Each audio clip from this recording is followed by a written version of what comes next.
The CIA tried to kill one man more than 600 times. 600 times. They put poison in his cigars. They hired the actual mafia to shoot him. They designed an exploding seashell to kill him while he was scuba diving. They even tried to make his beard fall off because they thought Cuban people would stop respecting him without it. His own bodyguard said, and I quote, "If surviving assassination attempts were an Olympic sport, Fidel Castro would have won the gold medal." And after all of that, every single plan failed. The man died in his bed at 90 years old. But here's the part nobody talks about. Cuba is still there, still defiant, still 90 miles from Florida. And right now, in 2026, Russia and China just moved in. So the question is, what happens next? Because America is running out of patience. And this time, the options on the table are very different. A revolution nobody saw. Coming to understand Cuba today, you need to understand one of the most insane stories in modern history.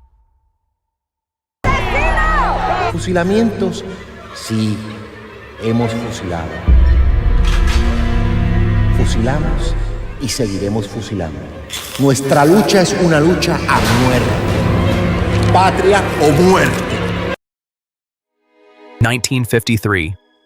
A young Cuban lawyer named Fidel Castro decides to overthrow the government. His plan? Attack a military barracks with 160 men. It failed completely. He was captured and put on trial. But at his trial, Castro did something nobody expected. He turned it into a speech. For 4 hours, he destroyed the government in front of the whole country. He ended with words that became legendary. "Condemn me, it does not matter. History will absolve me." He was sentenced to 15 years. He served 2. Released under public pressure, he went to Mexico. And in Mexico, he met a young Argentine doctor who would change history forever. His name was Ernesto Guevara, but everyone called him Che. Che was brilliant, fearless, and completely radical. He believed that revolution was the only answer for Latin America. When he met Castro, they recognized something in each other immediately. 2 men who were willing to die for what they believed. Together, they planned the impossible. Return to Cuba with 82 men on a leaking boat and overthrow a US-backed government with an army of thousands. December 1956. The boat landed. The army was waiting. Within days, they were reduced to just 19 survivors, hiding in the mountains.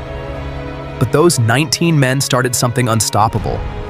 From the Sierra Maestra Mountains, Castro and Che built a guerrilla army.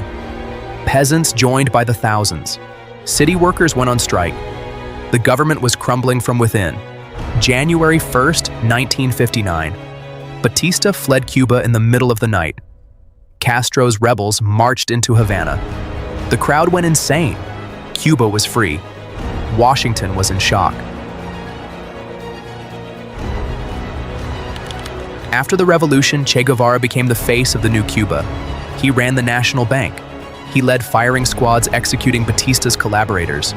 He traveled the world spreading the revolution. But Che wanted more than Cuba. He wanted to liberate all of Latin America, all of Africa. He believed the revolution had to be global, or it meant nothing. In 1965, he disappeared from Cuba. He went to Congo first, trying to start a revolution there. It failed. Then he went to Bolivia, deep in the jungle, trying to spark an uprising. The CIA was hunting him. October 1967. Bolivian soldiers trained by the CIA surrounded his small guerrilla camp. Che was captured, wounded, exhausted. The next day, he was executed in a small schoolhouse. He was 39 years old. His last words to the soldier who shot him: "I know you are here to kill me. Shoot, coward, you are only going to kill a man." His death made him immortal. Today, his face is on more t-shirts than any rock star in history. The CIA thought killing him would end the revolution. Instead, they created the most recognizable revolutionary symbol in human history. Back in Cuba, Castro was furious and more determined than ever. While Che was fighting in the jungle, the CIA was running the most insane assassination campaign in history against Castro, Operation Mongoose. The most creative minds in American intelligence all working on one problem: How do you kill Fidel Castro? They tried poison pills slipped into his drink. They approached the mafia. The mob had lost their Havana casinos to the revolution and wanted revenge. They tried a poisoned wetsuit for when he went scuba diving, an exploding seashell placed on the ocean floor, a pen that was actually a hypodermic needle. Nothing worked. Castro later joked that surviving CIA assassination attempts was his greatest achievement. Then came the Bay of Pigs. 1961. The CIA trained 1,400 Cuban exiles and sent them to invade. Castro personally led the defense. Within 72 hours, it was over. The Missile Crisis, 1962. The Soviets placed nuclear missiles in Cuba. For 13 days, the world was one wrong decision away from nuclear war. Kennedy and Khrushchev finally made a deal. Soviets remove missiles, America never invades Cuba. That promise, that single promise, protected Cuba for the next 60 years. Why Cuba still matters today. Castro is dead now. He died in 2016. His brother Raul ruled until 2021. Now a man named Miguel Diaz-Canel is in charge. A bureaucrat nobody outside Cuba had ever heard of. And Cuba is collapsing. 20-hour blackouts every day. Empty supermarkets. Hospitals with no medicine. The economy was completely destroyed. In 2021, Cubans took to the streets in the biggest protests since the revolution. Screaming freedom, screaming enough. The government survived, but barely. Meanwhile, Russia and China moved in. Chinese spy facilities in Cuba monitoring Florida. Russian warships docking in Havana.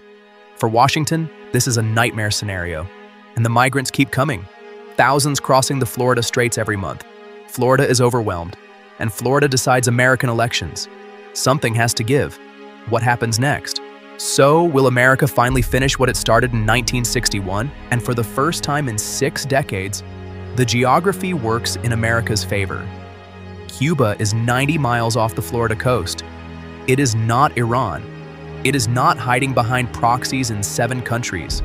It is isolated, broke, and surrounded. The question was never if, it was always when. Because empires don't leave strategic vacuums 90 miles from their shore forever. They never have. They never will. And right now, with the regime at its weakest, with the population at its most restless, with America's patience at its limit, the window is wide open. If this video made you think, subscribe. Next video, we're going deep into CIA operations in the Middle East that are still classified today. See you there.